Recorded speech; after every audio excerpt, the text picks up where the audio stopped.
Hola amigos, Juan Poenza Valenzuela quien les saluda. Nuevamente en este su espacio, La Otra Caja de Pandora. Como cada entrega, hacemos un resumen y un avance de lo que es fotografía política en tiempos de desencanto de la política. Como parte del aporte de este espacio para pensar, reflexionar entre los fotoperiodistas, los fotógrafos de prensa, sobre las coyunturas y sobre lo que se avecina en lo inmediato, que es la campaña presidencial. Y ya decíamos en la entrega anterior algunos conceptos a desarrollar y que estamos desarrollando junto con otros colegas en otro espacio que seguramente también lo vamos a compartir próximamente. Pero para volver a nuestro tema introductorio sobre la fotografía política en tiempo de desencanto de la política, ya en ocasión anterior hemos hablado algo y ahora quisiéramos solamente puntualizar algunos detalles para ir avanzando poco a poco. Decíamos que este siglo XXI tiene características totalmente distintas a las anteriores. Y sin duda, la estamos experimentando. Y especialmente en lo que concierne a la política. Ya decíamos, el desencanto de la política. ¿Y cómo hacer política en un contexto donde la gente no cree? No cree en la política, ni en los políticos. Y lo que es peor, los mismos políticos se han encargado precisamente de desmitificar, de desnaturalizar este tipo de servicio hacia la sociedad a través de gobiernos. En fin, vamos a desmenuzar algunos conceptos que utilizan determinados tipos de autores, pero en este caso, para lo que nos interesa, para el fotoperiodismo. Para hacer rapidísimamente un recuento, que durante el siglo XX la fotografía política fue un instrumento de legitimación. El líder retratado era la encarnación del Estado, la promesa del futuro o el rostro del pueblo. Y decíamos también que los que entenderán esto con más frescura son aquellos que hemos pasado largamente los 50 años y que hemos experimentado precisamente la efervescencia de la política en esos términos, donde había un liderazgo, donde había organizaciones políticas, donde había formas de representación. Y representación en diferentes niveles y diferentes formas, desde lo laboral, ¿no es cierto? También profesional, organizaciones gremiales que hasta ahora operan, pero no en los términos de ser afiliación de una militancia o afiliación a determinada tendencia política. Y obviamente los partidos políticos, ¿no?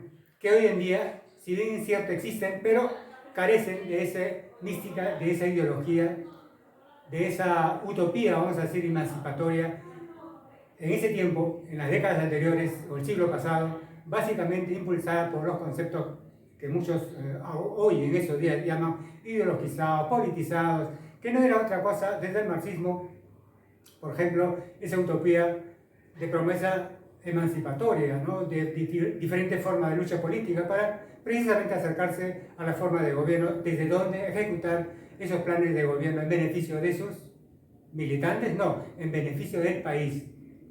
Lo mismo decíamos de la perspectiva de la moral, en este caso de la influencia o la preeminencia de la moral cristiana, que básicamente era trascendental y de alguna manera marcaba ciertas pautas de moralidad que hoy en día están totalmente ausentes. Nos concierne, hay diferentes actos de gobierno que lindan con la inmoralidad y nadie se ruboriza sobre eso. Y hasta recientemente, muy frecuente, comentado con esos no voten por estos no, ¿verdad? ¿Pero por qué? Porque a ellos le dan la autoría precisamente de un tipo de legislación desde el Congreso que es totalmente amoral. Incluso lo tipifican como procrimen. Ya verán que hay diferentes debates sobre el asunto, pero lo concreto y lo real es que nuestra situación no ha variado un ápice en los últimos, vamos a decirlo, 2 gobiernos. Y para sumar a ello, recientemente condenado el expresidente Vizcarra. Se suma a los otros expresidentes, hoy presidiarios. Entonces, ustedes dirán, ¿pero qué sucede con la política? Bueno, la experimentamos, hay una desilusión, hay un desencanto, ya no se cree en la política. Y cuando hablamos de fotografía, ¿qué representa? Vamos a decirlo. Y cuando hablamos de fotografía, ¿a qué nos referimos? Estamos refiriéndonos de cómo el fotoperiodista trata de, vamos a decirlo, de ilustrar determinadas escenas en las que participan no solamente los políticos, sino la ciudadanía en general.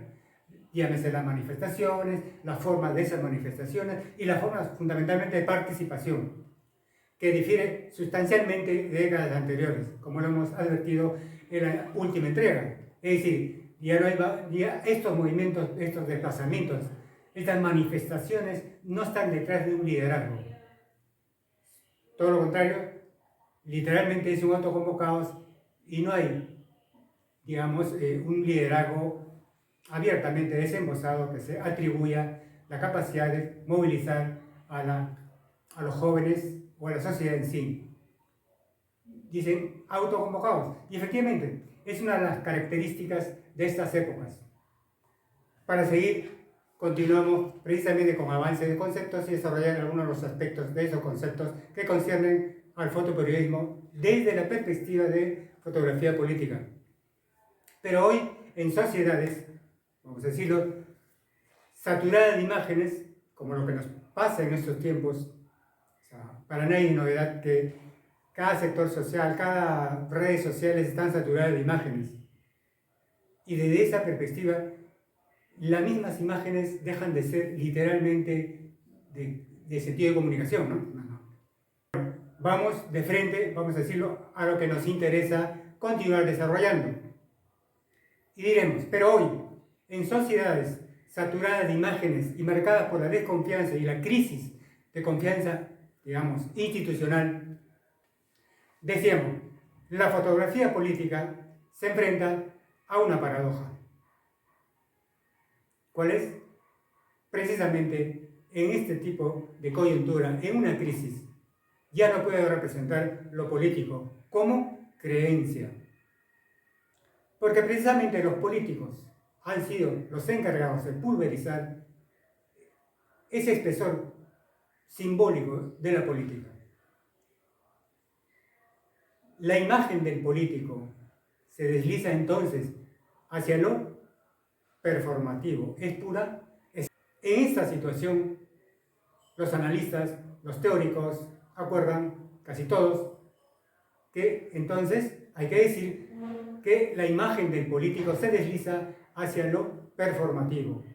Todo es histriónico, todo es falso, ¿no? Todo es hipocresía. Para decirlo más concreto, como dicen estos autores, o es concretamente lo cínico. Ya no promete, sino que actúa en el rol de prometer, que es precisamente lo que están haciendo ahora en pleno proceso de campaña. Y ese espacio en que ellos creen haber creado para convencer, ¿será acertado? ¿Estará, digamos, estructurado bajo un concepto para enfrentar a los dilemas, a las contradicciones, a la subjetividad en cuanto a percepción de confianza, de credibilidad de nuestra sociedad actual? Tal vez eso también vamos a ver posteriormente, ¿no? Eso que concierne a la campaña política propiamente y cómo se estructura esa campaña en esta coyuntura, en este contexto mundial, y obviamente el Perú no es ajeno a esa coyuntura mundial. Para seguir, es decir, ya no promete, sino que actúa en el rol de prometer,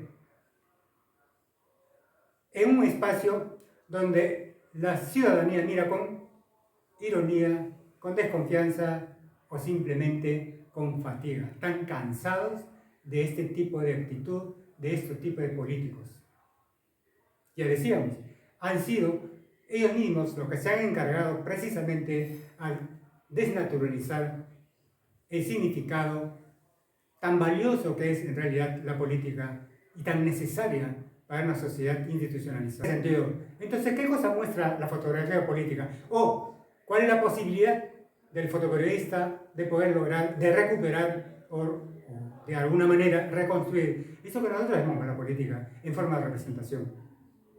Que por lo demás, ese concepto de representación ha venido totalmente en crisis y han sido precisamente actores que han trabajado o actúan en el escenario de la política los que se han encargado de destruir, de pulverizar, de deslegitimar Se han encargado de darle precisamente esa teatralización, cargarlo de pura mentira, y que la gente ya no cree, ¿no? Efectivamente, el fotoperiodismo lo único que le queda es precisamente tratar de enfrentar un tipo de teatralización, que es lo que hacen los candidatos en estos momentos a la hora de hacer sus spots, ¿no? Recurren a mímicas, formas, digamos, que ya bastante recurridas, y la gente en realidad simplemente, me imagino que pasará de frente, ¿no? No creo que le dé mayor tiempo a observar, a mirar, no lo creo. Pero en fin, vamos a ver cómo evoluciona todo esto. Seguimos con lo que nos concierne. Eso es desarrollar algunos conceptos que permiten al fotoperiodista, al fotógrafo y al ciudadano en general entender mejor de cómo es que circulan como recursos de comunicación o cómo es que empaquetan determinadas escenas desde la perspectiva visual que les llega como información, como contenidos visuales o audiovisuales, ya sea en las redes o en los medios impresos. El periodismo y el retrato institucional se vuelven escenarios donde se observa esa erosión del aura política. Gestos ensayados, sonrisas de campaña, selfies con electores, todos son signos de una presencia sin creencia. Decíamos, hay una desilusión. Por lo tanto, el mismo elector es probable que teatralice su participación cuando recibe la visita de algún candidato, sea parlamentario o presidencial. En otras palabras, les hace el juego. ¿Para qué? Para beneficiarse con algunas regalías con las que llegan habitualmente estos candidatos. Esto es, digamos, parte de la teatralización del cinismo, tanto del candidato, del proyecto político, como también del elector, que ya sabe cuál es su juego, ¿verdad? Eran factores ideológicos muy potentes desde el marxismo o también desde la fe. Ambos, de alguna manera, construyen identidades colectivas masivas. Una emancipatoria desde la izquierda, ideológica, política, y como desde la fe, en sentido trascendental. Y decíamos que esos dos ya no, digamos, definen como en esas épocas. Hoy en día hay otras variables que, sin duda, como van lo que se dice, y hemos hecho referencia a determinados autores que hablan sobre lo instituyente o lo instituido. Es decir, lo instituido, de acuerdo a Castoriadis, es lo que ya se encuentra, ¿no? Y lo instituyente es lo que se está en proceso, que es parte de la conquista del ciudadano, como lenguaje político, como acción de participación en la sociedad, en las diferentes formas que le es posible, desde su condición, desde su situación cultural, desde su situación económica, ¿no? Cada esfera, digamos, tiene determinados roles posibles de desarrollarlo en mayor velocidad que otras, ¿no? Eso está clarísimo. Ahora, decíamos que efectivamente en las décadas anteriores, la cámara política, la fotografía política, el fotógrafo que gustaba de la política, se encontraba en escenarios donde la utopía estaba en acción, es decir, la ideología se movía, la organización política se movía en términos de acercarse a la ciudadanía bajo diferentes recursos, o mejor dicho, con diferentes formas, con diferentes recursos, para acercarse desde la forma organizacional, política, partidaria, o desde la institución, desde el Estado. Actualmente lo único que, digamos, vamos a decir, lo que a veces uno entiende que a veces hay intereses de manejo político con determinados programas sociales. Y de ahí que los gobiernos o los partidos de gobierno que hasta ahora han ingresado a gobernar han priorizado determinadas formas de asistencialismo. ¿Para qué? Precisamente para, de alguna manera, crear una memoria de adhesión a estos grupos de poder temporalmente en ejercicio de gobierno. Hoy hay muchas imágenes políticas que documentan ese desencanto social que venimos comentando. Desde la perspectiva, como les decía, de la fotografía política en tiempos del desencanto de la política o desilusión de la política. Piénsese en serio las manifestaciones donde los cuerpos o los colectivos, vamos a decir, no reclaman tanto una ideología, como tampoco una voz visible. Lo mismo sucede en los retratos de políticos. Estos están vacíos de carisma. Uno solo para el, digamos, el lector local. O ustedes que ven el programa y que frecuentemente, a partir de este programa, ustedes han visto a diferentes políticos fotografiados por los que han participado, los fotoperiodistas que han participado en este espacio. Y sin duda, casi todos, en esta actualidad, su expresión raya con el cinismo, con la hipocresía. Como dicen los autores, están vacíos de contenido ideológico, están vacíos de contenido del sentido de la política, en el sentido real, en el sentido, digamos, de servicio hacia las formas de, mejor dicho, en el sentido lato, en el sentido profundo que es la política. Como decíamos, es necesaria, es vital para un gobierno, para un Estado, para una nación. Estamos en un periodo de crisis precisamente de la política, por varias razones. No somos los especialistas para, digamos, discernir en profundidad sobre esto. Lo que estamos acercándonos un poco es precisamente a partir del fotoperiodismo, pero el fotoperiodismo trabaja en la sociedad.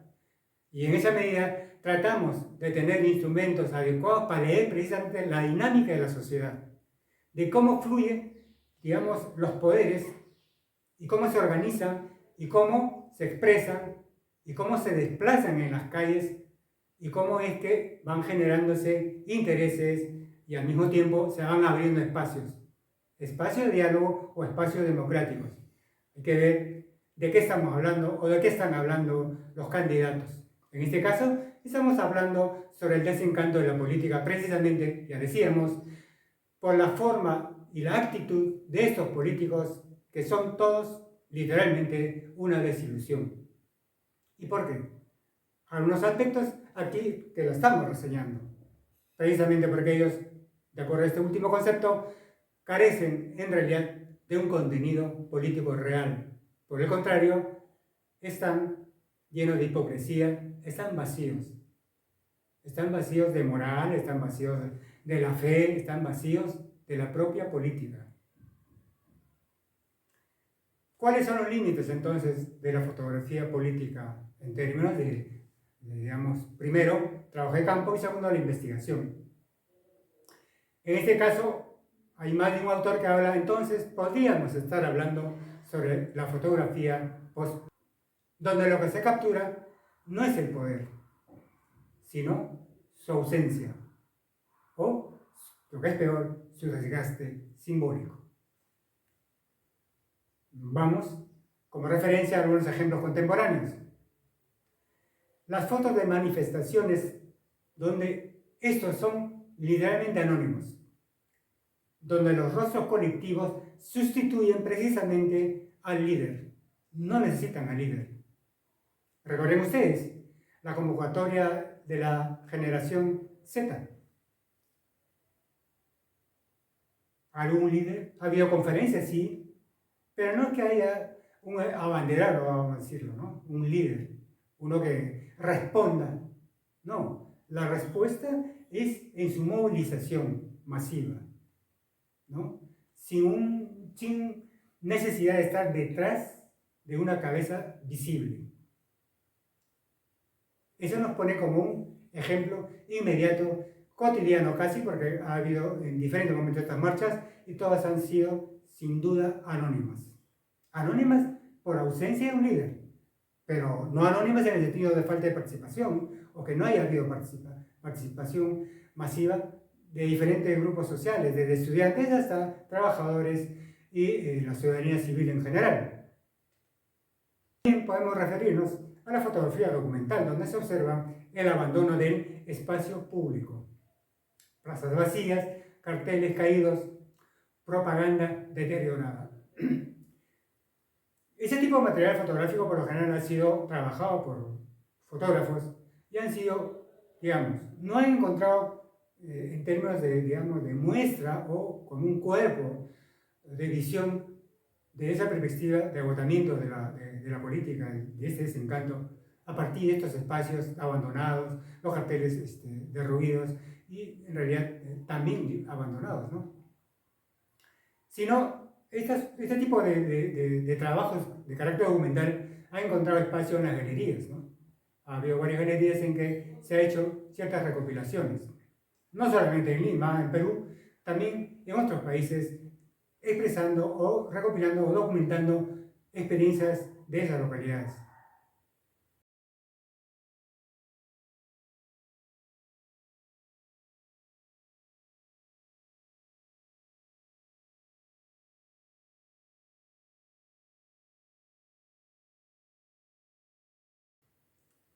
En ellos se evidencia el recurrir a artificios de la escenografía para de alguna manera, digamos, dar la idea simbólica del poder, de la presencia, de la política en general.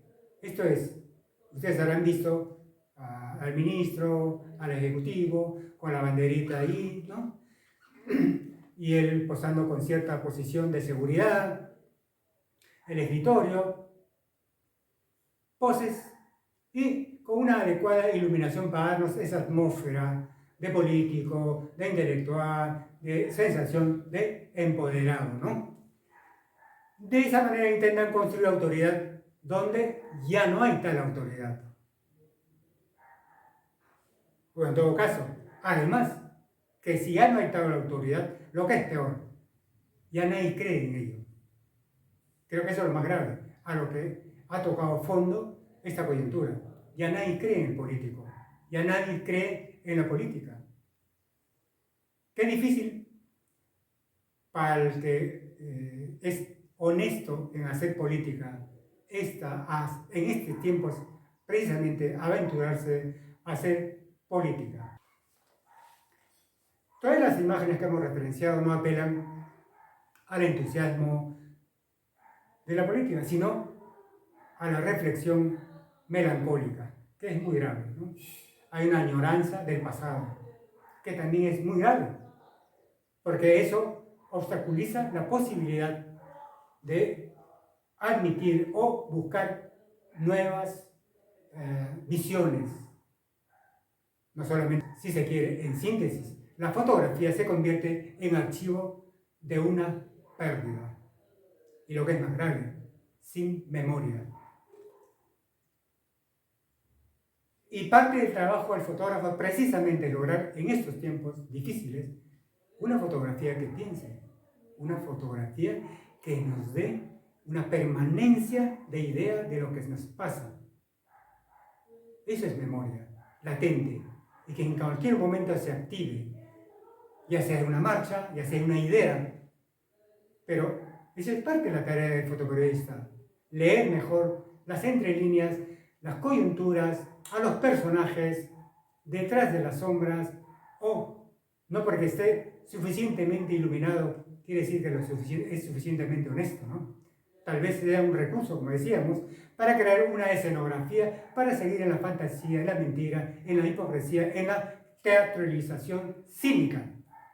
Eso es parte digamos, de análisis, parte de recursos académicos que queremos compartir en los cursos para facilitar que los reporteros o aquellos que les interese la fotografía, el fotoperiodismo, tengan ciertas herramientas que les permitan enfrentar y resolver determinadas situaciones con mayor solvencia. Seguimos con su programa La Otra Caja de Pandora, continuamos con la segunda parte de la entrevista a Débora Paredes Varenca, que en esta entrega nos habla sobre sus fotografías, retratos a los añaños, una experiencia en Brasil, además de Carlos Alcántara, Cachín, cuando él hace, digamos, una promoción de su película.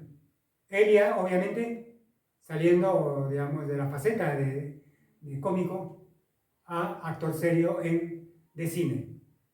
Y mucho más, continuamos con Débora Paredes Varenca en este su programa La Otra Caja de Pandora.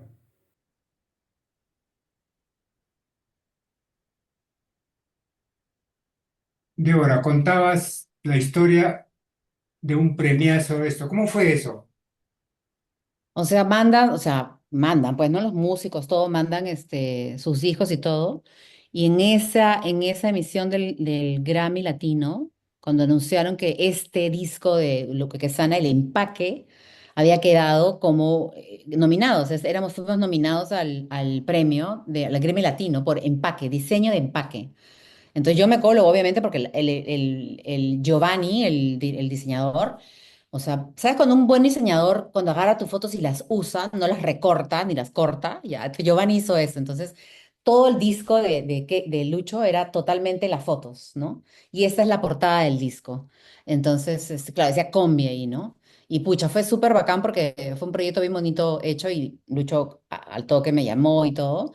Y nada, fue eso. No ganamos, pero nos ganó, no me acuerdo quién nos ganó, pero estábamos así como unos cracks así en nominados.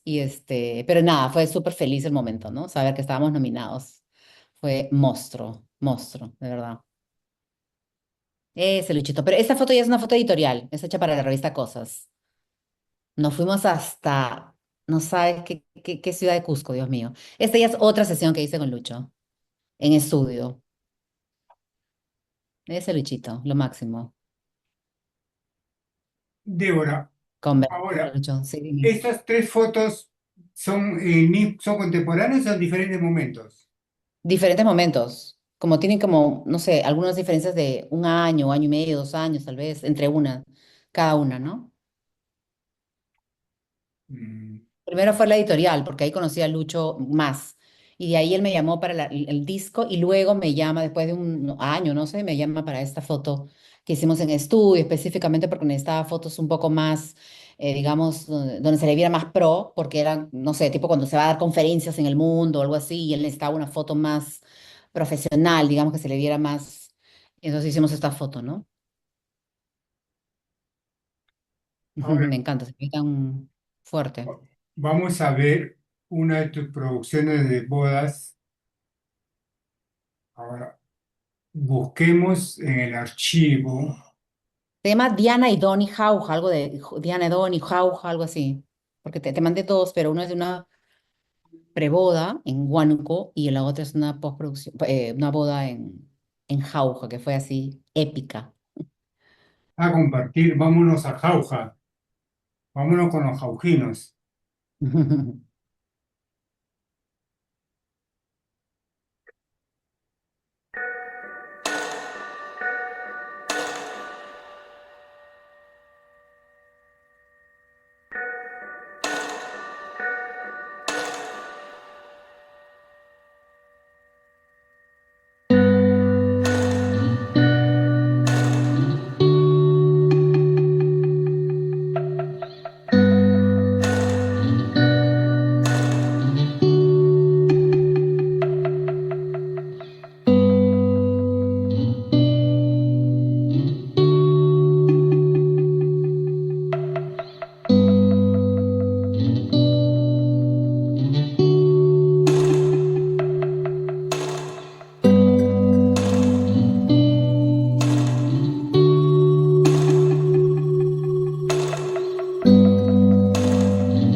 Ese es con concepto de fotografía. ¿No existe, digamos, video? No, o sea, yo no hago, ¿no? Ellos hacen video por otro lado, ¿no? Pero Y cuando cu- hice esa boda, dije, es esa boda, o sea, ese es el tipo de boda que quisiera tener, ¿no? Donde hay todo este paisaje, estos elementos del Perú, digamos, ¿no? De esa zona. Ellos usan estas bandas por todos lados. El vestido de novia es un vestido jaujino, reinterpretado por un diseñador, ¿no? Habían muchos elementos, ¿no? Aparte la boda celebraba un padre, pero después entró esta cantante vernacular, ¿no? Que prácticamente era como la diosa de Jauja, ¿no? Amanda Entonces, muchos Portales, elementos, ¿no? es ¿Ah? Amanda Portales. Amanda Portales, Canta. que Dios, o sea, era como la diosa, o sea, ahí vas viendo justamente la importancia de este tipo de música, ¿no? De lo que representa para ellos, todo hecho muy al estilo de Jauja, ¿no? Aunque con elementos de modernidad, digamos, ¿no? Con esta reinterpretación del vestido jaujino, ¿no? De varias partes, que si te das cuenta al comienzo, como no era un vestido, era un vestido, era una pieza de tres piezas eran. Yo lo separé e hice un bodegón, ¿no? Reinterpretando esta foto que yo ya me tienen harta las novias con la foto del vestido colgando en algún lado. No había cómo hacer esa vez porque no era un vestido, eran tres piezas, ¿no? Entonces yo me voy a la cocina de quincha, ¿no? Con esta olla con querosene ahí por un lado. Dije, Dios mío, he podido quemar el vestido, Dios mío. Pero hice este retrato de ella ahí y también hice los bodegones de las piezas del vestido de esta chica, ¿no? Entonces, usar justamente mira, todo lo estudiado, todo lo trabajado, todo lo aprendido esos años, de verdad que yo la siento ahí, ¿no? En estas fotos, ¿no? El hecho de fotografiar, no sé, el campo con la quinoa, ¿no? El quinoal, la niña que te encuentras que está en medio de los maíces, o sea, que tiene que ver con las fotos documental, con el retrato. Creo que esta boda es como redonda, ¿no? En este aspecto, ¿no? Sí, Entonces fue riquísimo. ahora lo que me pongo a pensar, digamos, hay varias cosas que se juntan, ¿no? En una boda, y sobre todo en provincias que tienen marcadas ciertas tradiciones, y acá obviamente las tienen, que no es que por ser en provincia pueda que uno puede, tan citadino limeño puede pensar, bueno, va a la iglesia y hacen su fiesta, y bueno, ¿no? No, hay ciertas peso específico digamos, de tradición, llámese folclore, llámese en términos de cultura local, Ujú, y, y eso, digamos, qué bueno que lo mantengan, ¿no? O sea, qué bueno que forme parte de ese ciclo de vida tan importante que es. De hecho, que la claro. boda en cualquier nivel es pues parte que marca su vida, ¿no? La vida de una persona, ¿no? Y Y qué ahí está. importante que el fotógrafo que escojan también sea el adecuado para mostrar eso, ¿entiendes? Yo he visto bodas y les digo eso a veces cuando vienen los clientes o los novios, digo, o sea, no puedes hacer una boda en Máncora y que tú veas las fotos y parezca que estás en Punta Hermosa, ¿entiendes? No puede ser. O sea, y ahí viene el tema del documental, del fotoreportaje, es la panorámica, ¿no? Yo sí me acuerdo de eso, la panorámica, ¿dónde está la panorámica? Que es una cosa bien de periódico, pues, Ponce, ¿no? Ahí lo aprendí, ¿entiendes? Entonces, esta cosa de alejarte para tomar, oye, ¿dónde estamos? ¿A dónde perteneces? ¿Qué tipo de paisaje es este? O sea, si yo me cierro y toman las fotos así, no se van a ver esas nubes, no se va a ver el quinoal, no se va a ver el maíz. Entonces, ¿no? O sea, ponerme detrás de la banda para que se vea la banda que ellos pasan, que es una cosa típica de allá. O sea, tener esa mente, digamos, documental en mi cabeza, no solo la foto de la boda, la fotógrafa de boda, ¿no? Ni no solamente la retratista. O sea, para mí fue entender eso, fue vital, ¿no? Y creo que es lo que más me gusta de hacer este tipo de trabajos, ¿no? Que de poder usar todos mis recursos, ¿entiendes? De donde todo lo que he aprendido, en la escuela, en el periódico, cuando no sabía todavía hacer las cosas, pero aprendía, y luego ya como retratista, ¿no? Entonces, y otra cosa, que es una fotografía muy choteada, que es la fotografía de sociales, que yo tuve que hacer mucho fotografías sociales, Ponce, porque nada, pagas tu piso, y yo tenía que mantener a dos hijos y tenía que hacer fotos, y mientras estudiaba me cacholeaba en cosas, hacía fotos de sociales. Y cuando me contrataron en cosas, yo seguía haciendo sociales, pero tenía que encontrarle a algo los sociales, ¿entiendes? Y creo que lo hice. Y el tema del manejo de gente, ¿no? De entrar a una embajada, de entrar a la celebración del cambio de gerencia del banco de crédito y lidiar con los ministros y todo eso, o sea, gerentes, ministros, gente, pues, ¿no? De Alcurnia y todo ese tema, a mí me ayudó mucho en el manejo de la gente, ¿entiendes? De ir y decir, por favor, ministro, ¿puede pasar acá? No, parece una tontería, pero en realidad en la fotografía social había que juntar a gente, porque en la fotografía social la gente quiere verse en la revista con los más, o sea, con el ministro, con la presidenta, con no sé qué cosa. Entonces, todo esos intereses más el tema de manejo de gente a mí me ayudó muchísimo. Entonces, en una boda también, aunque en eso no se ve, en las bodas yo hago mucha foto social, ¿no? Y me ayudó muchísimo toda la experiencia en la revista Cosas para eso. Y de verdad aprendí mucho, principalmente a manejar la gente, así como, ya, rápido, ¡jo! Más el periodismo, olvídate, ya. O sea, gran escuela, ¿entiendes? Me Hay ayudó algo, mucho. solo para ampliar, si se quiere, de alguien que, Ujú, como yo, por ejemplo, que he intentado, pero no puedo superar eso, el estigma de... Y a veces he visto que efectivamente para sociales, fotógrafas se ubican más rápido, ¿no? No sé si porque hay una empatía más rápida o no sé, pero los hombres tenemos ciertas, no voy a decir dificultades, sino por el mismo carácter, creo yo, en mi caso, ¿no? ujú. Más taimado, más tímido.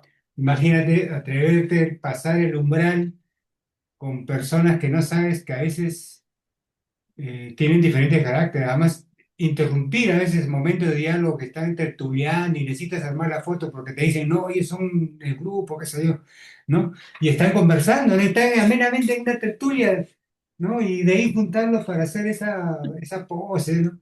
Y algunos sí colaboran y hacen pesumarama, así yo le decía, no podemos hacer un gesto de la hora loca o algo así, para que no esté tan rígido, ¿no? Y otras como recurso, ¿no? Para que se puedan tener una Por foto eso la distinta. fotografía social, o sea, que es una fotografía choteada y que la gente piensa, o sea, no sé cómo estará ahora, pero yo creo que sigue siendo como que tratada como menor. Es súper difícil, Ponce. ¿No? Es Difícil. muy difícil porque tú tienes que hablar con gente de diferentes, digamos, estatus sociales, económicos, gente de alcurnia, gente muy millonaria. Yo he fotografiado baronesas, fotografiado, ¿entiendes? La princesa española, o sea, en esa época eres princesa, ¿no? La Leticia. Entonces, tratas con mucha gente de muy diferente. Entonces, ese manejo de gente tienes que tenerlo, tienes que ser diplomática a veces, tienes que ser un poco más conchuda a veces, como los fotógrafos tienen que ser conchudos, ¿no? Y obviamente saber cómo hablas y todo, y de verdad que fue una gran experiencia. El fotógrafo periodístico en sí tiene ciertos problemas porque, claro, ustedes como no pueden intervenir, a no ser que sea una fotorretrato, entonces los fotógrafos de periodismo tienen esta cuestión un poco tan fija que se les cuesta, ¿entiendes?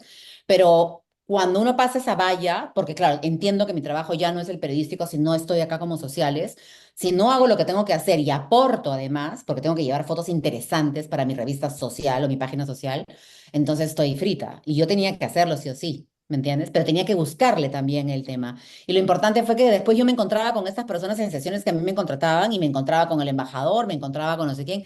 Entonces, eso había ayudado a que yo de alguna manera ya ellos confiaran en mí. Entonces, siempre ayuda, ¿entiendes? Por eso yo les digo a mis alumnos, ejercítense haciendo estas cosas porque va a ser importante que ustedes sepan manejar, tener manejo de gente, ¿entiendes? O sea, y ahora que todo es tan delicado, yo creo que con más razón, ¿entiendes?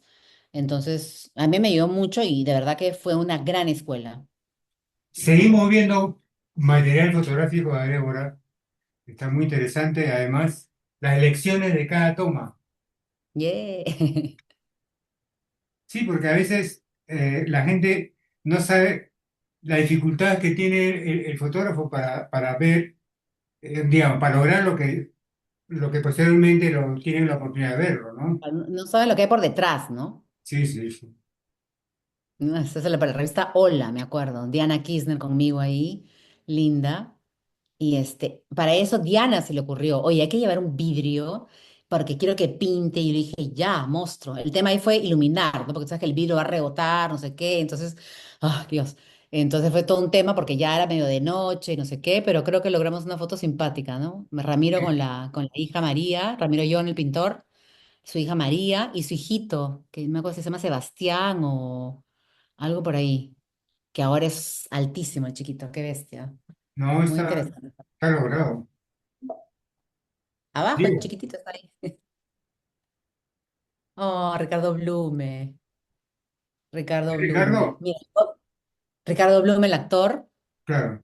y recuerdo que lo agarramos en medio de la filmación, ¿ya? Entonces, de verdad que literal me dieron 5 minutos. Porque claro, yo o esperaba que él terminara de filmar, ve tú a saber a qué hora, o intentaba. Entonces, él aportó mucho, pero él, sabes que creo que ese es el tipo de actor que se queda en personaje, porque él me hablaba como súper así como monosilábico, pero yo dije, ya, aquí tengo que hacer práctica. Él estaba con la ropa del personaje, no se iba a cambiar, entonces una camisa así como medio vieja y no sé qué, pero decidí hacerlo en primer plano porque tiene ese rostro súper fuerte, ¿no? Y Mm, lo único cosa que le pedí es que levantara los ojos y me mirara, levantara y me mirara y apretara los ojos a veces un poco para conseguir una mirada fuerte y creo que lo conseguimos, ¿no? Porque literal fue la única foto que casi que hice con él, creo, porque me dieron 5 minutos. Y bueno, uno tiene que aprovechar y también hacer ser estratégica, ¿no? sí. Y este es un comercial, un retrato. No, es un retrato para la revista, si no me engaño, fue para la revista Festín de la compañía, o sea, en Cosas teníamos varias revistas y esa era una de ellas, que se llamaba Festín. Duró muy poco, qué pena, porque era una revista muy linda, muy linda. Y es Ana María Rarte, creo que es la que dirige los premios Sumo y esto, ¿no? De la familia Rarte, que es muy conocida acá en Perú, y no me acuerdo exactamente de qué era el reportaje, la nota, pero la llevamos a un restaurante y le dije, mira, quiero que se te sienta así como que comiendo y que estás como disfrutando, ¿no? Eso es lo que quiero. Y era simple la premisa en realidad, ¿no? Y eso fue. Muy fácil ella. Ay, Dios mío, esa sesión con Stephanie Cayo, Dios mío, fue también prácticamente, aunque tuve 2 sesiones con ella, esa sesión fue rapidísima porque la necesitábamos para una portada y yo no tenía la foto de portada todavía, o sea, no creía que tenía. Y esa foto fue hecha literal 10 minutos antes de que ella entrara en escena. O sea, ahí la estaba maquillando. Estábamos en Colombia, en Bogotá, y todo muy rápido, porque ella estaba ya maquillándose para que entrara en escena, y no sé qué, no tenía tiempo, no me daban tiempo. Y yo la junté, la tiré a una pared, le digo, Stephanie, esto es la portada, sale en la portada de la revista Cosas, no sé qué, y bueno, y ya, y la hicimos así rápido. Esa no es la portada, no sé si por ahí, en una parte de portadas ahí está la foto, pero bueno, me ayudó un montón también Estefania. Uf, gracias a Dios. Mario Testino, qué miedo fotografiar a Mario Testino. Y está con la familia antes que abrieran Mate. Están en la casa de Mate antes que inauguraran, antes que la reformaran. Y ahí está Mario, su mamá y sus hermanos. Muy lindo Mario, ¿ah? Me encantó, me ayudó mucho en todo, en la sesión. Cuéntanos más bien cómo es eso de fotografiar a fotógrafo y Fui todavía famoso. temblando, fui temblando. Además me dieron un día antes, me dijeron que iba a fotografiar a Mario Testino y yo, ¡ah! Plop. Así que nada, con la cara y coraje fui temblando, pero él me ayudó mucho a estar tranquila, ¿sabes? Porque claro, o sea, fotografiar al fotógrafo más famoso del mundo en ese momento era como, ¿no? Esa foto también fue hecha para una editorial, entonces tenía que partirlo para que no se fuera, ¿no? La línea en medio.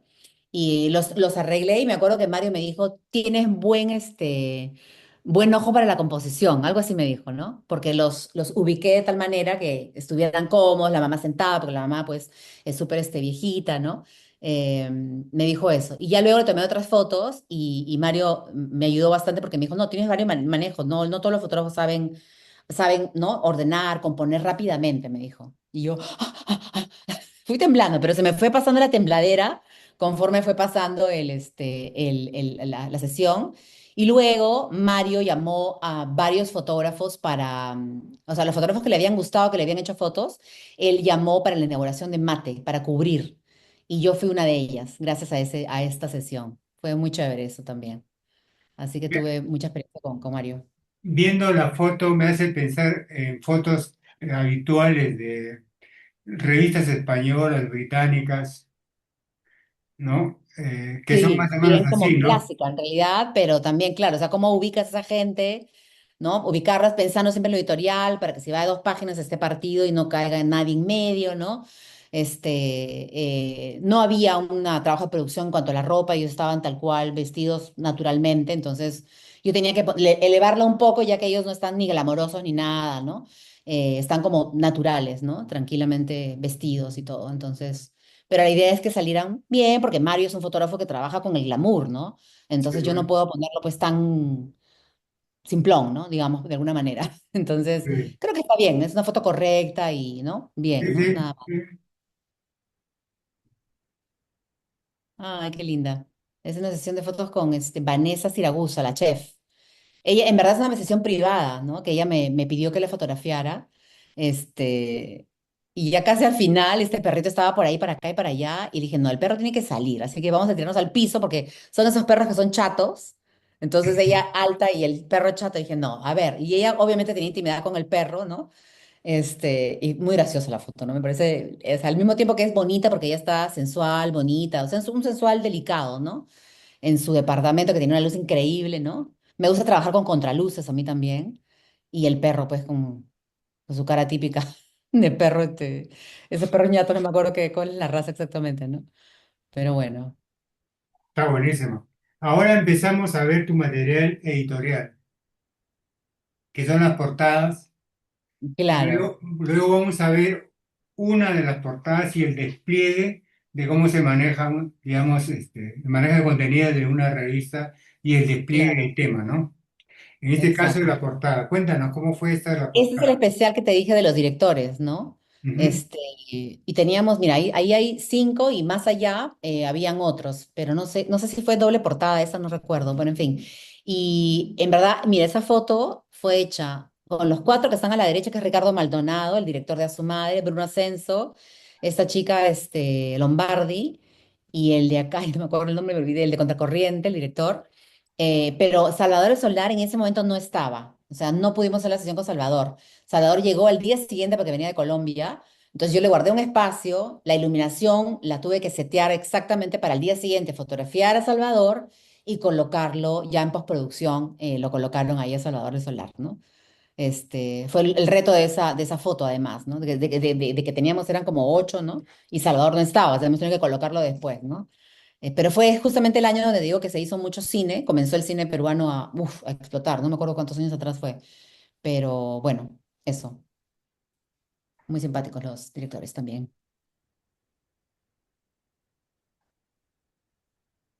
Uy, los añaños. Esta fue una foto que, como lo que dije antes, ¿no? Que me la inventé, porque me mandaron a Brasil a cubrir la apertura de la fábrica de los añaños, no del grupo AJA, sino los añaños de Industria San Miguel, que es de la de Jorge Añaños y Tania Añaños, ¿no? Que es esta pareja. Entonces nos mandan a Brasil, pero me mandaron con estilistas, con algunas ropas de algunas marcas de acá y todo. Y dije, por algo me están mandando, ¿no? Pero bueno, llegué y estaba mi colega Javier Macías allá que había hecho scouting y me llevó a este lugar que yo sabía de la existencia porque mis papás habían vivido en Salvador de Bahía alguna vez, entonces yo sabía de esto. Y cuando entramos a este lugar, que era un palacio antiguo, la luz estaba así. O sea, yo tengo un flashes acá, ¿no? Pero la luz, la contraluz, o sea, la caída del sol venía por detrás. Y yo cuando vi eso dije, la foto tiene que ser acá. Así que, mira, fue fantástico porque cuando las cosas tienen que ser, tienen que ser. Yo estaba con la productora de ellos que me consiguió las luces. Yo le dije, necesito 2 luces grandes de 1000 watts por lo menos. Yo te consigo todo, me dijo la productora Bea Tagle. Me pusieron las luces al día siguiente, los añaños, el estilista se rajó para conseguir la ropa, todo. Se fueron a comprar ropa ellos al mall en Salvador de Bahía, me acuerdo. Hicimos la sesión, que luego también hubo el despliegue de cómo íbamos a hacerla, porque fue una sesión muy glamorosa, ¿no? Y claro, una sesión así tenía que elevar el reportaje y obviamente acabó siendo portada de la revista, ¿no? Que fue, pucha, me lo agradecieron un montón y todo, y fue un boom, en verdad, en ese momento. Salió monstruo. Para los que ven el Eh, programa fuera del país, los Añaño tienen, digamos, una cadena de producción industrial de bebidas, ¿no? Y son peruanos y creo que su origen es ayacuchano, ¿verdad? Correcto, son de Ayacucho, comenzaron de la nada con una fábrica así totalmente artesanal en su casa. Y ahora, mira, Arturo Marroquín, que es el hijo mayor, él vive, hasta hace un tiempo, no sé si estará todavía allá, él vive en República Dominicana, él es el gerente de AGE allá. El otro hijo, bueno, se dividen entre Brasil, Bahía, Salvador de Bahía. Bueno, no Salvador, la fábrica está en el interior, no me acuerdo el nombre del lugar. La otra hija en Chile, la otra hija, o sea, son 4 hijos, ¿no? Que se dividen las gerencias de las varias plantas que tienen ellos. Sí, sí. Así que son los poderosos añaños, como dice Ellos el mismos son reportaje los que del tienen director. en México. En México también No, tiene yo una creo que en planta. México es el grupo AG. Ah, es Los el añaden por otro dos grupo. grupos, el grupo AG y el grupo ISM, que son las mismas Pero familias, pero separados, ¿no? separado, ¿no? Sí, sí. Sí. En México son los AG, de la AG, perdón. Sí, Ellos son, yo recuerdo cuando fui a un curso de fotografía a México, hice la ya. propuesta a Sección de Economía del diario para hacer igual una sesión, una historia con ellos. Y Ah, con no los hay años. toda una historia con esa propuesta que habrá oportunidad de comentarlo, pero fue loquísimo para mí. Nunca se hizo, para empezar, Ah, nunca se hizo, ya. pero esa solo la propuesta me trajo consecuencias que luego me pesé posteriormente, pero ya en México. Ujú. Eso es una historia de eso. Habrás tenido, ¿no? Los diferentes viajes que uno tiene, te encuentras con cada cosa, te pasa tales cosas que tienes que resolverlo, ¿no? Porque Claro, deberías ahí hacer un está. programa solamente de esas anécdotas. Sí, sí, ahí. Claro, son increíbles las anécdotas. ¿Cómo te enseñan además? Uf. Esto está buenísimo también. Mucha gente pensó que era Photoshop, ¿sabes? ¿No? Pero no, no. Mira, qué importante es saber del personaje, ¿no? Y yo, con el pasar de los años, yo había asistido al show de Alcántara, que lo hacía en muchos en eventos. Y yo como iba a los eventos de la revista Cosas, Asesinos Sociales, entonces yo lo había visto varias veces. Entonces yo ya sabía algo de Carlos, sabía que jugaba fútbol, sabía que era muy atlético, sabía que bailaba salsa, porque en el show además se lo dice. Y lo había visto tantas veces que yo ya más o menos me sabía algunas cosas, ¿no? Entonces el día de la sesión de fotos, que fue para el lanzamiento de Asumare, todavía no tenía, ¿sabes cuando sabes que no tienes la foto de portada? No tienes la foto de portada, todavía no la tienes. Y después de haber hecho algunas fotos como, ir posando y todo así, ¿no? Carlos, consiguieron esa bicicleta y le dije, Carlos, a ver, muévete con la bicicleta, vamos a ver, quiero sentirlo, cómo va, ¿no? Entonces, Carlos, que es obviamente chistoso, payaso, le gusta jugar, le gusta, ¿no? Es como, ¿no? Hasta timidón es un poco, comenzó a jugar con la bicicleta y en un momento él hace un salto, ¿no? Cuando él hace el salto, yo, que no fue ese exactamente, fue un saltito así simple, le digo, ¿cómo se equilibra en la bicicleta? ¿Cómo él con la bicicleta se puede equilibrar tan fácilmente, ¿no? Y a mí, yo dije, hoy, Charles Chaplin. Y Charlie Chaplin, comedia, clown, ¿me entiendes? Un poco la referencia a lo clown que él era, pero aquí ya no quería él, yo no lo quería él como clown, porque él ya estaba dando el salto al cine como actor, ¿me entiendes? Entonces lo hice rodar un par de veces y en una él hizo ese salto medio Chaplin, ¿no? Le dije, oye, medio Chaplin, él inmediatamente captó la idea porque conocía, pero su cara fue de clown, ¿no? Él hizo el salto y hizo como algo así. Le dije, no, no quiero que tu rostro sea el chistoso, porque eso ya no quiero que aparezca. Tú estás ya ya estás en otro, o sea, quiero que sea serio, no quiero que sea obvio esto. Y salió esta foto, ¿no? Que él está saltando efectivamente. Es más, tengo el negativo, ¿no? El crudo.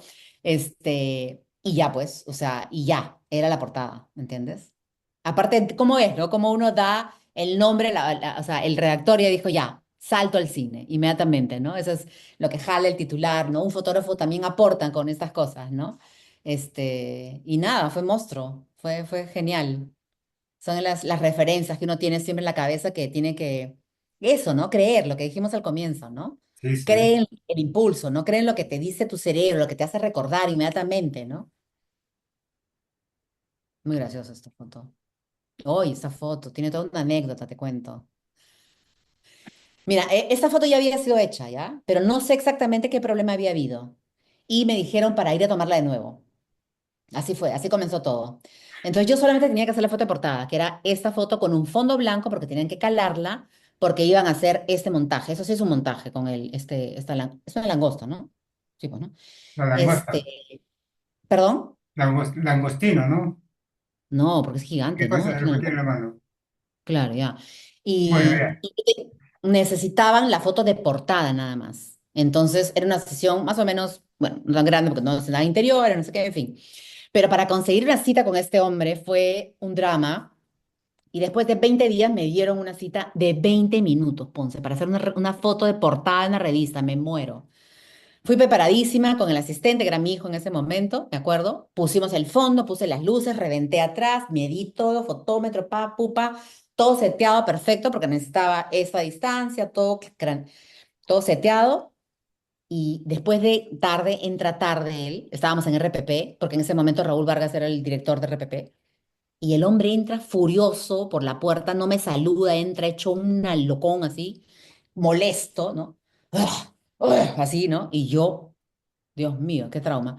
Me traumé así, pero nada, mi mente era la portada, la portada, la portada. Él sí, sí, y se sentó y sí, puede sentarse, señor Roqueta, ¿cómo está? ¿No? Se puede sentar. Hice 3 clics y ya, ¡pum! Se levantó y se quería ir. Yo dije, no, no, no sé qué cosa le dije, no me acuerdo, pero me tiré encima así, señor Roqueta, no sé qué, no sé cuánto. Yo creo que en ese momento, para mí, él se dio cuenta que había sido grosero conmigo de alguna manera, porque no me saludó, entró hecho, ¿no? Ta, ta, ta, ta, ta, ta, ¿no? Yo no sabía qué estaba pasando, evidentemente. Y en ese momento él creo que se da cuenta y en ese momento él como que se va a sentar de nuevo y mientras tanto él soltó esta risadita medio así, medio falsa, medio, ¿no? Porque creo que se sintió medio, ¿no? O sea, mal, ¿no? Un poco mal, un poco todo soltó. Y yo recuerdo que de esa sesión tengo 14 tomas, 11. 14 fotos tengo, pero salió esta foto, ¿me entiendes?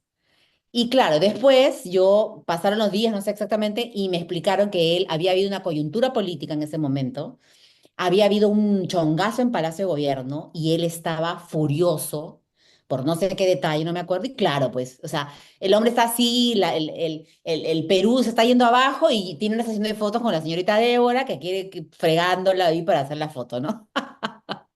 Entonces, claro, después de días comprendí que obviamente el hombre tenía sus razones para estar furioso, pero gracias a ese momento incómodo, digamos, uno también consigue una foto, ¿entiendes? Que es una de las cosas que les explico siempre a mis alumnos, ¿no? No todo tiene que ser bello, no todo va a ser hermoso, no todo va a ser así. Una circunstancia, entre comillas, mala puede originar una gran foto, ¿entiendes? Entonces, no hay que tomar nada por sentado, pero luchar por tu foto, ¿no? Acá también, luché por mi foto con Stephanie porque mira, el maquillaje es un maquillaje súper pesado, pero es porque es maquillaje de teatro. Ella está a punto de amarrarse el pelo y entrar en escena, en el teatro en Bogotá. Así que no sé cómo la convencí de ponerse esa ropa. Ella le metió un flashazo porque la iluminación era pésima, estábamos en el camerino, y yo le metí un flashazo con esta técnica que es así de frente para que sea súper dura. Y dije, acá nomás, porque si no la hago así no voy a conseguir una luz decente. Y bueno, salió esta foto súper sensual de Stephanie, ¿no? Que también fue bien, muy acogida en el momento. ¡Wow! Los riesgos. O sea, tenía que llevar la foto. Lo hice nomás.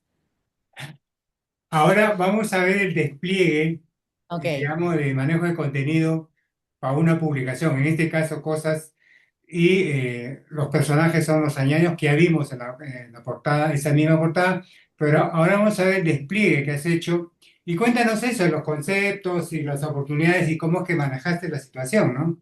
claro, uff, ya. Mira, es justamente la foto completa, ¿no? Porque la foto de la portada está cortada, efectivamente.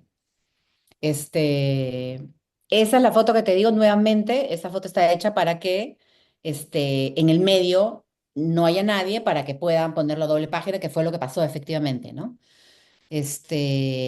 Nada, ponerlos a ellos en esa situación, ¿no? Separarlos bien para que se vea este espacio, así como, ¿no? De poderosos, ¿no? Porque se ve este escenario bonito con columnas y todo eso, porque estábamos realmente en un antiguo palacio, entonces efectivamente yo quería aprovechar eso y la luz espectacular que caía, ¿no?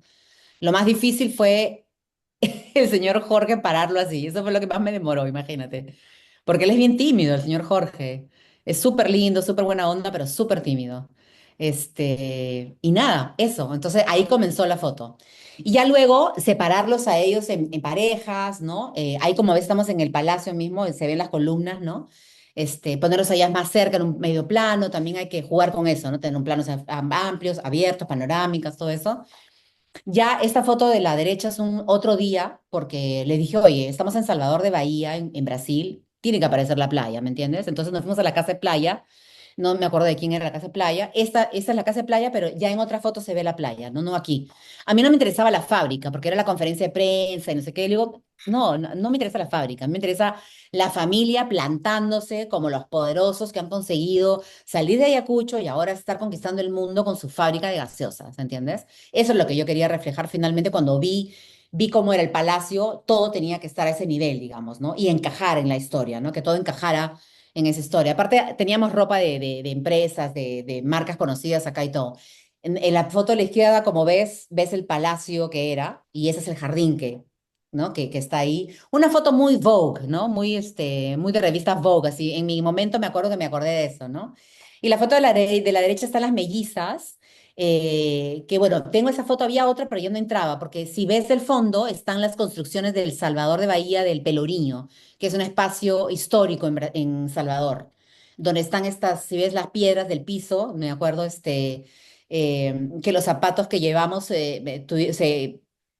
tuvieron problemas porque las piedras, ellas son tacos, entonces las hice fotografiar como en moda, que retroceden y hacen así, retroceden y hacen así, y el zapato lo malograron el taco, malograron todo, pero bueno, era lo que tenía que hacer en el momento, ¿no? Pero yo quería que salieran los espacios de Salvador de Bahía y ahí sale, ¿no? El Pelourinho. Y ahí sale la playa, ¿no? Entonces, estás en Brasil, en Salvador de Bahía, yo no quiero una foto de una conferencia de prensa lanzando la fábrica, ¿no? O sea, yo quiero que se vea Salvador de Bahía, ¿no? Entonces, esa fue digamos, mi lógica en el momento. Yo ni fui a la conferencia de prensa porque eran como 2 horas de viaje para adentro. Y eso fue otro día, ¿no? Y los convencimos, ellos aceptaron, felices, y ya. Logramos un gran reportaje y la portada de la revista. Entonces, me lo inventé. Correcto, Carlos Alcántara. Ese fue el cambio, ¿no? Que él dio, ¿no? Entonces yo también tenía que reflejar un poco eso, ¿no? Recuerdo que en el momento tuvimos que luchar con un cambio drástico porque nos enteramos que la otra revista que salía, la revista J, iba a salir con él también. Entonces nosotros sabíamos que la revista J siempre es glamorosa y todo, y hacen estudio, todo, ¿no?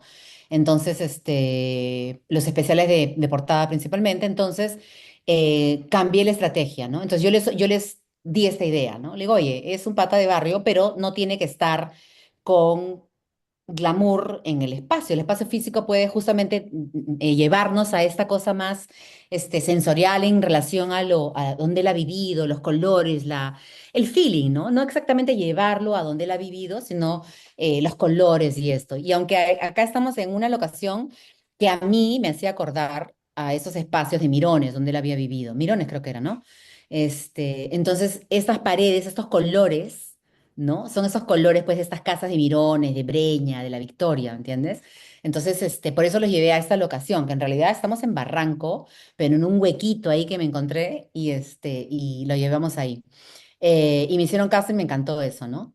Entonces, lo que he utilizado acá, como te digo, es la parte física de Carlos, ¿no? Esta cuestión de tener esta facilidad de moverse, de ser como bien estético, ¿no? Bien simple, es muy simple de fotografiar él, pero claro, a veces hay que bajarlo porque él tiende a llevar todo como que a la comedia, a hacer caras y bocas, o sea, hay que bajarlo, ¿no? Este, y bueno, los recursos que uno encuentra en el momento, en el camino, ¿no? Ahí está la radio, me acuerdo que en verdad queríamos hacerlo bailar y ese radio es una vecina que estaba ahí metida y mi editora salió corriendo y dice, ay, ¿me puedes prestar tu radio, por favor? Y lo pusimos, ¿no? Ese tipo de cositas, ¿no? Que uno encuentra en el momento. Qué Y nada. improvisar. Claro, y también ser delicada, porque yo lo que no quería era estampar lo obvio, ¿no? La anterior foto era el tema del baile. Acá, en la parte derecha, me acuerdo que la ropa me hacía acordar un poco esta cosa medio pedo de navaja, ¿me entiendes? Medio pedo de navaja, pero ya estilizado, ¿me entiendes? Y Carlos es muy, como te digo, es muy fácil de mover, el cuerpo, su corporalidad es maravillosa. Entonces es muy fácil que él pose y decir, oye, baja el brazo, él lo hace muy bien, lo hace, ¿no? Muy bien, no es difícil. Y en la parte de la derecha yo me acordaba de esto que yo había visto en Barranco, ya más allá, ya había visto esto del Chavo del Ocho. Entonces, este tema de la comedia, de lo clown, pero en el tema de, ¿no? Llevarlo todo el tema de comedia, lo llevé a este lugar y lo fotografié también sin que él hiciera nada de muecas en la cara, que él tiende a hacer eso, o tendía en ese momento, ¿no? Pero le pedí que doblara un poco los piececitos, ¿no? Para que algo, un toquecito así, ¿no? De un poco de infantilidad o de comedia y hice esa foto, ¿no? Entonces, eso es lo que intenté hacer, es como delicada en el reportaje, ¿no? No ponerlo ni como clown, ni como un hombre inaccesible, glamoroso, porque no es lo que él es, ¿me entiendes? Él está creciendo y es la idea de, ¿no? Nada más, ¿no? Está con su cara así como, pero bueno. El que le gusta el Chavo del Ocho, obviamente una persona que es clown, y eso probablemente le gusta el Chavo del Ocho, la comedia, en fin, ¿no? Entonces son esas referencias, ¿no? Dejarlas así como en el aire, ¿no? ¿Este Y no me será, acuerdo si hay otra este foto. será un intruso o es parte Ah, del... totalmente, ahí estaba, ¿no? Un intruso. Creo que en ese momento no me di cuenta, ¿ah? ¿Verdad? No. Hasta ahora hemos visto esta dosis de retrato, de fotoperiodismo y el lenguaje de revista.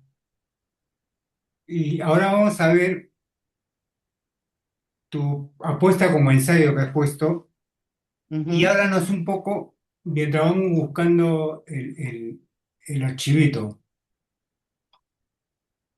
Bueno, en realidad esas fotos fueron hechas en la época, hablas de mis hijos, ¿no? De las fotos de mis hijos, de mi abuela. ¿No? Esas fotos fueron hechas en la época de estudios, ¿no? En el centro, bueno, en esa época era el Instituto Antonio Gaudí, que se transformó en el Centro de la Imagen luego, y en fin. Entonces nos pedían mucho la exploración, ¿no? El tema de explorar, ¿no? Ya la parte técnica la tenías ahí, aunque la parte técnica siempre vas aprendiendo conforme vas fotografiando, porque no hay forma de que tú separes las cosas, es lo que le digo a mis alumnos siempre, ¿no? No esperes manejar la técnica perfecto, se supone, para que recién hagas fotos decentes, ¿no? Sino que todos al mismo tiempo. Conforme vas fotografiando, vas explorando, vas a ir aprendiendo más técnica, ¿no? Entonces, y yo recuerdo que comencé a fotografiar a mis hijos y a mi abuela, básicamente, porque yo en esa época tenía que trabajar, Ponce, tenía que estudiar y estaba mucho tiempo fuera de mi casa, entonces no estaba con mis hijos. Entonces los dejaba con una nana y me iba a estudiar porque yo decía, tengo que estudiar y terminar en 3 años porque quiero que mis hijos tengan una mejor vida, ¿me entiendes? Y comencé a regresar a mi casa para fotografiarlos como tema de mis ensayos para el instituto, pero también porque quería verlos. Y fue así que los tomé, digamos, como mi gran tema, ¿entiendes? Fue primero por un tema práctico, digo, quiero ir a mi casa a ver a mis hijos. Pero fue gracias a eso que comencé a entrar más en el retrato y más, porque claro, los fotografías tanto que mis hijos llegaron a un punto que yo les ponía la cámara acá y ellos ni se inmutaban. Y decía, qué loco, ¿no? Cómo la cámara puede, ya puedo desaparecer de tal manera que ellos ya estaban muy acostumbrados. En un ensayo que hice también a ellos les di la cámara para que ellos comenzaran a fotografiarme. Mira, mi hija es fotógrafa ahora, qué loco, ¿no? Sí, o sea, todo marca en verdad, ¿no? Entonces fue así. Y mi abuela también la tomé como modelo de algún ensayo. Y fue fantástico porque, bueno, mi abuela murió un poco después, entonces fue fantástico poder tener esas fotos de ella, ¿no? También con intimidad, o sea, es totalmente íntimo el ensayo, en casa, haciendo las cosas que ellos hacían y las cosas que yo hacía con ellos, ¿no? En este caso, acá lo estoy metiendo a la ducha, literal, ¿no? Para que se bañaran, ¿no? Y como son bien cercanos, ellos se llevan 1 año o 3 meses, todo lo hacía junto y lo tenía que hacer rápido los dos para que fuera rápido, ¿no? Porque ya que chiquititos así juntos, ya, al toque, todo, dos, porque ya, ¿no? Yo tenía que irme a trabajar o irme a fotografiar o lo que sea. Entonces, esos son los momentos que yo los fotografiaba. Consulto, pregunto, por lo que se Sí. ve, ¿es en tri-X, blanco y negro negativo o es digital? Total, total, no, no, tri-X, exactamente lo que has dicho. Un tri-X fácil, forzado, eso no, debe ser un tri-X 400, ¿no? Y por ahí algunas forzadas 800, algo así, ¿no?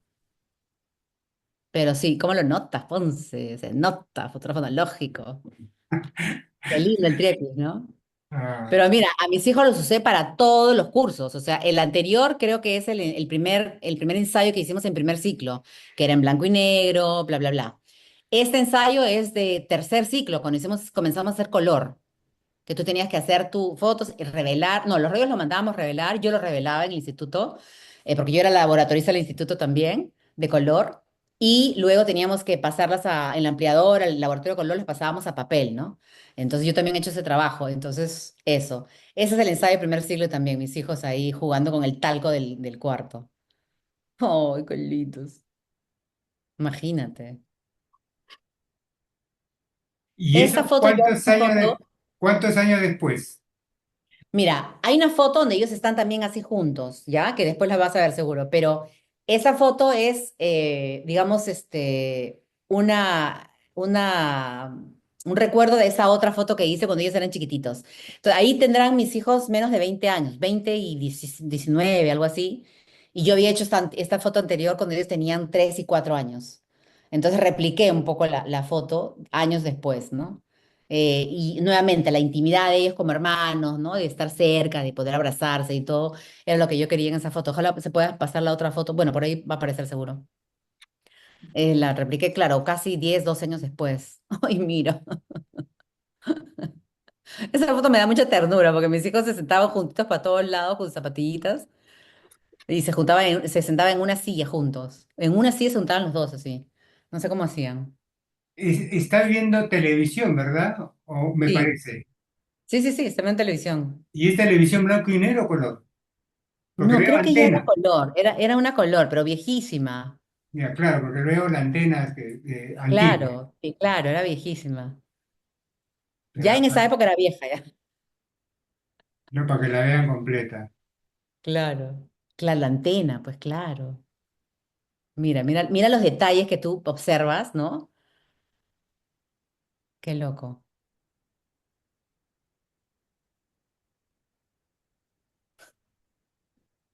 Literal, cuando se han despertado de la siesta en la tarde, literal.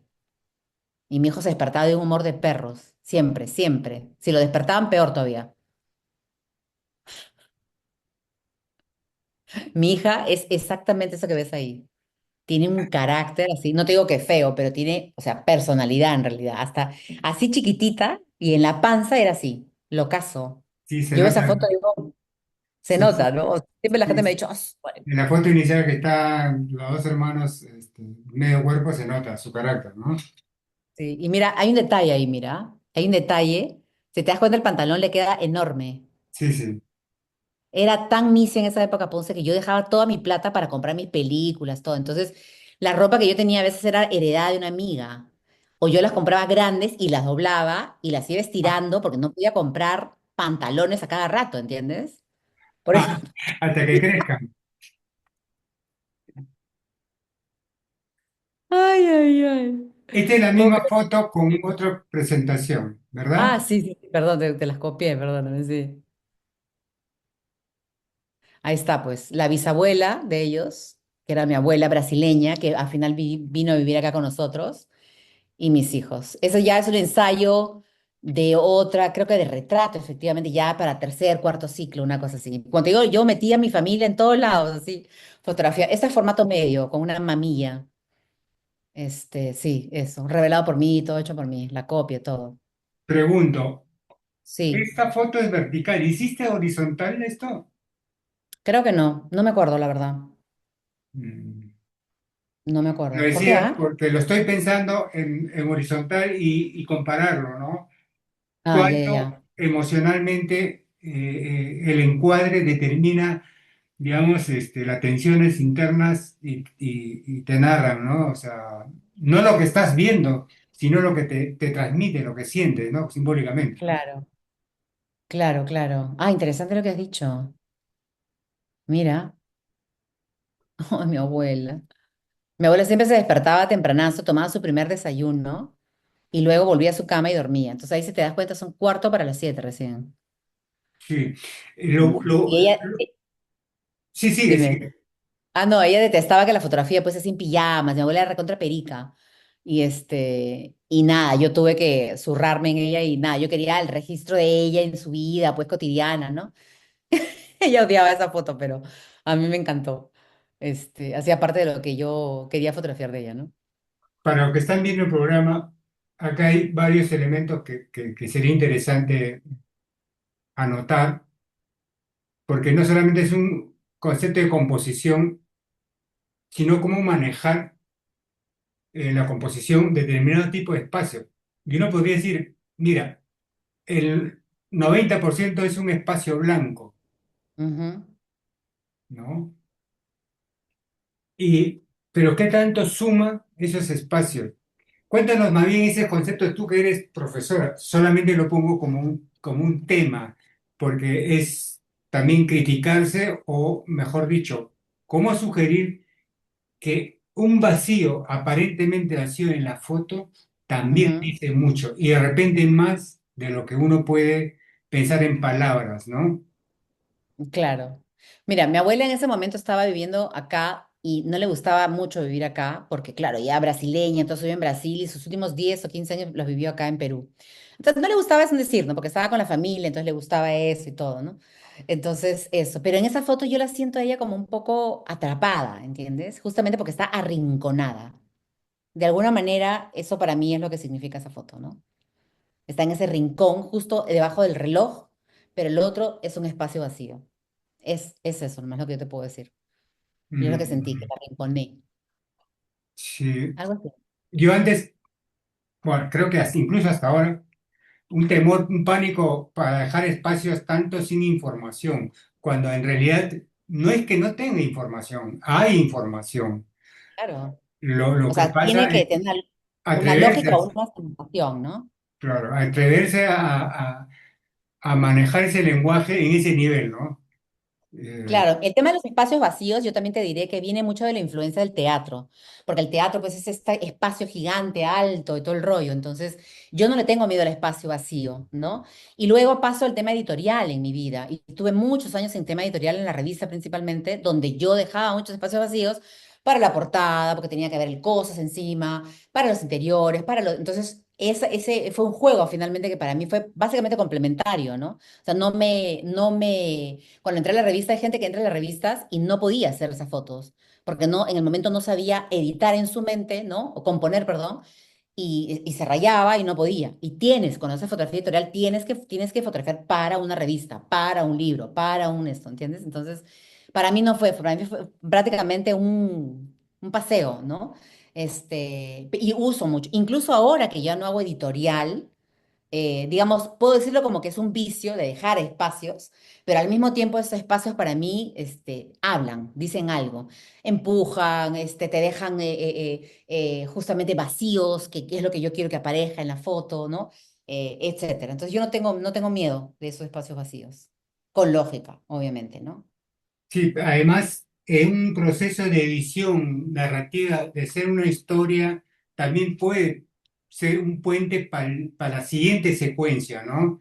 Porque Totalmente, hay un criterio de composición curatorial, vamos a decirlo, cuando se hace una exhibición, ¿no? correcto, En un ambiente, digamos, mejor dicho, genera un ambiente y complementa y permite que la narrativa tenga sentido a pesar de ese vacío para la siguiente, ¿no? O sea, totalmente.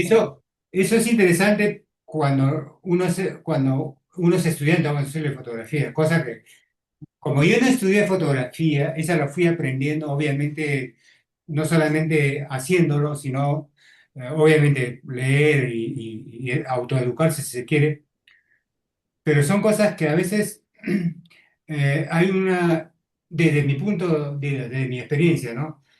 Hay Ujú. una pugna, digamos, psicológica con uno mismo, atreverse, dar, un paso no solo con la cámara, ¿no? Sino con la percepción, con la mente, ¿no? Porque a veces uno está atrapado con ciertos esquemas conceptuales y no te atreves. O puedes dar el paso y eres tan atrevido, pero no la ves, ¿no? Ujú. Claro, No la exacto. ves, no la percibes, no la sientes, ¿no? Entonces, Exacto. puedes hacer la foto de repente, digamos, la ves, sí, ves la foto, pero no te inspira, ¿no? Ves una foto y sí, sí está en la foto, pero a veces no transmite, ¿ves? No te engancha, ¿no? No te Exacto, retiene. Esto de exacto. no te retiene es interesante de un autor que es Hartman Rosa, Hartmut Rosa, que tiene sobre resonancia. Justo estoy apelando a ese autor para estructurar un curso, espero que sea un curso interesante sobre fotografía digamos, mejor, enseñar fotografía presumiendo que ya saben manejar la cámara. No enseñarle la cámara, que es diafragma, no, no, no, no. Sino estas cosas que son herramientas conceptuales que nos permite, digo yo, como hemos conversado, parte de esos instrumentos, cuando establecemos sin saber a veces un vínculo emocional con objetos, con cosas, con situaciones, nos llama la atención. Y un fotógrafo tiene que ser perspicaz rápidamente y reaccionar si es para la toma o simplemente observarlo bien, ¿no? ¿Qué más puedo ver, ¿no? Ujú. Además de sentir. Y, en fin, son Claro, y cosas. también, Y o sea, es como que tú también te tienes que creer las cosas, porque uno siente, hay algo, ¿no? O sea, en esta foto, por ejemplo, de mi abuela, el plano de la pared y el plano de la mesa crea una especie también de espacio que empuja, ¿ya? Y te digo una cosa, yo soy hija de arquitectos, ¿ya? Entonces, toda mi vida he crecido con mis papás, obsesionados con las líneas, con las columnas, y hay un tema que yo tengo también con las líneas, con eso, porque he crecido así, con mi papá con los planos, con las reglas T, analizando las obras, y yo me acuerdo que veía eso. Yo creo que de ahí también viene ese tema de la utilización de estos espacios vacíos y columnas y todo eso. Es muy gracioso, viendo, pero me he dado cuenta que vi- viendo la foto, el tiempo está literal, pero también está simbólico, con esa pared inmensa, ¿no? correcto, muy bien. ¿No? Y eso es algo que en el momento yo no lo razoné, ¿no? Pero hay algo en esa pared, con esa mesa, y he creído en esa composición que he hecho, y es la fotografía que al final edité y la que quedó, digamos, ¿no? Entonces digo, no, para mí es la foto. Hay un arrinconamiento, un espacio así como que empuja, ¿no? Este, eso. Débora Malenka, Valenza, la- Valenza. de origen peruano-brasileña, o eres nacida en Brasil, luego te migraste a Perú. ¿Cómo es esa historia? A ver, No, al revés. Mi papá fue a estudiar a Perú, perdón, mi papá peruano va a estudiar a Brasil. Conoce a mi mamá brasileña. Se casan, viven un año en Salvador de Bahía y luego mi papá dice, ay, quiero regresar, no sé qué, y vino. Se la trajo a mi mamá a Perú. Entonces mis hermanos y yo hemos nacido acá, pero luego yo me fui a vivir a Brasil y me quedé allá 10 años y mis hijos nacieron allá. Entonces volteé la torta.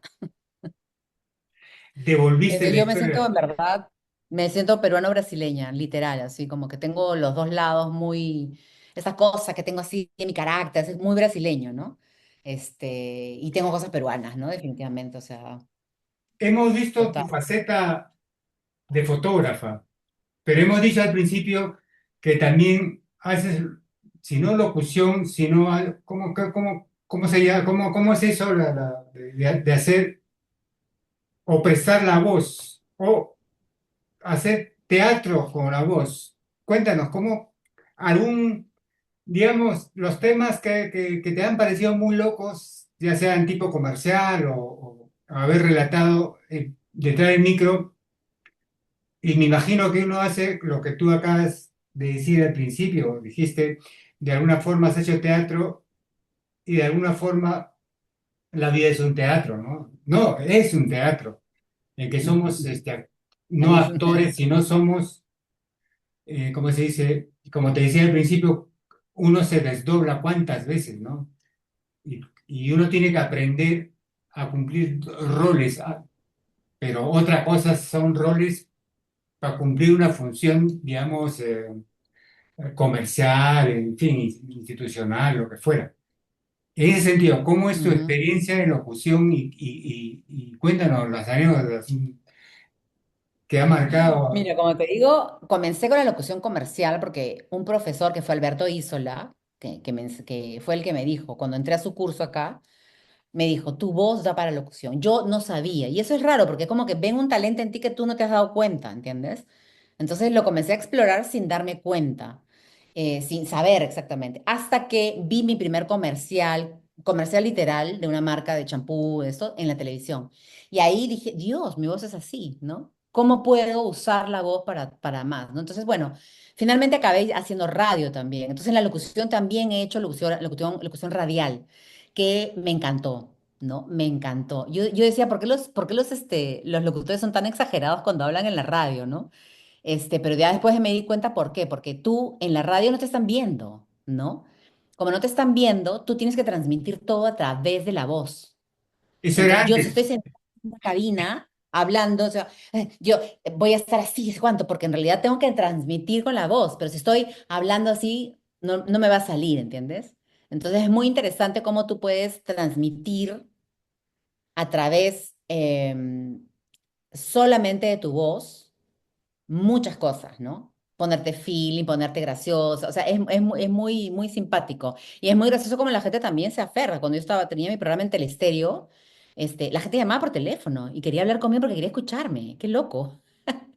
Es bonito eso, ¿no? Ya la locución comercial, como el mismo nombre lo dice, es comercial. Entonces, ver a dónde se aplica mi voz es muy interesante, aunque te encasillan, como en fotografía, ¿no? Es como, él es solo fotógrafo de prensa, él es solo fotógrafo de moda, ¿no? Entonces, a mí me gusta mucho actuar y hacer voces de personajes, ¿no? Pero en la locución no la he podido explotar mucho porque ya me han encasillado en belleza, champús, cremas, no sé qué, esas cosas, ¿no? Que sí da, pero yo quisiera hacer otro tipo de personajes. Entonces ahí, por ahí que voy a hacer un curso de, quiero hacer ¿sabes qué quiero hacer todavía? Doblaje.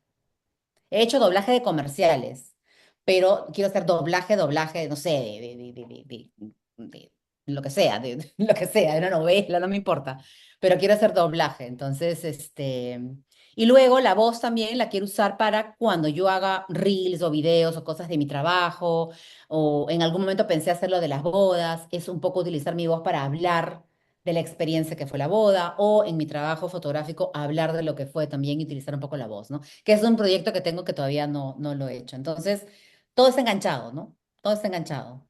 La actuación, con la locución, con la fotografía, ¿no? Entonces, es bacán poder hacer varias cosas al mismo tiempo.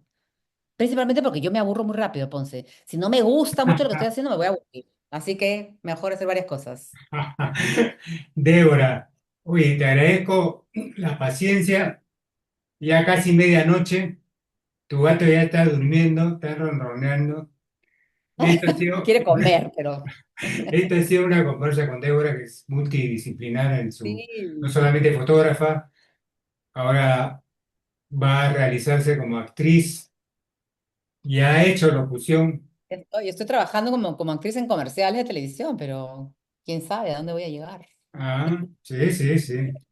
Y nada, te agradezco y esperemos ver este programa, La otra caja de Pandora, Sí. en dos ediciones, ya que la gente a veces eh, quiere ¿cuál- no, ¿con quién? Fue una conversa con Buruncle, y Buruncle, bueno, hicimos así como 2 horas y media, tres, y me dice, cuando lo volví a ver, y me atreví a decir, oye, ¿qué tal fue la experiencia? Ah, me dice, Mira, no me soporté ni 40 minutos, me dice. No me soporté. Ah, pero Ah, él a él mismo. claro, pero yo Pero, imagino que cuando hablas, no sé si la gente puede, soporta, no sé, que 3 horas escuchando, ¿no? Las historias pueden ser interesantes, pero no sé si tengan disposición, mira, si tiempo, lo, ¿no? si lo ves como que esto es un podcast y la gente está escuchando podcast y estoy cocinando y lo tengo ahí, en verdad, si soy una estudiante de fotografía, yo creo que sí, ¿entiendes? Yo creo que sí, pero Por- bueno, sí, básicamente por esas consideraciones he fraccionado a conversas, ¿no? Que en verdad ya. también me facilitan a mí porque tú que has hecho así de manejo de contenido, de realidad es buscar el invitado, convencerlo, toma su tiempo y además tengo que hacer mis propias labores, ¿no? O sea, las cosas y a veces toma su tiempo, ¿no? Y interrumpes a los Claro. colegas, a los amigos y... No, pero qué lindo haberte encontrado y que acabemos acá. Me parece increíble que ahora estés en tu programa, que me parece No, y hermoso. en una buena que nos hayamos cruzado circunstancialmente, no Yo solamente actuando y tú con el perro paseando y pasando y yo, ¡once! para poderte saludar, que no nos veías años, años, años, la verdad. Yo Fue dejé la muy... escena, literalmente me di cuenta que había dejado la escena porque yo pensé que habían parado. Y cuando te saludé me quedé hablando contigo, sí, no sé qué, no sé cuánto. Cuando volteé la chica estaba así. Esa ha sido la historia con Débora, fotógrafa, locutora, actriz, madre de dos profesionales, también que tiene que ver con lo que ella ha dejado como herencia, ¿no? Audiovisuales, ¿no? Sí. Y música. Y algo que no hemos hablado sin duda de música, pero la sangre, o sea, la estirpe brasileña tiene la música en las venas, ¿no? Ah, O sí, por lo sí, sí. menos es eso lo que he aprendido con poco tiempo de haber visitado Brasil en diferentes momentos, ¿no? Qué Lindo, bien. lindo. Me Gracias, alegro. Débora. y te dejo Gracias a tranquilo. ti, Ponce, No, gracias a ti por no, la invitación. Ha sido un gustazo, de verdad, y reencontrarte y estar acá al mismo tiempo. Y muy buena la conversación, porque mira todo lo que ha dado. Qué no, loco. no. Me encanta. Muchas gracias a ti, de verdad. Esto ha sido su programa La Otra Caja de Pandora y nos vemos hasta la siguiente entrega. Chao, chao.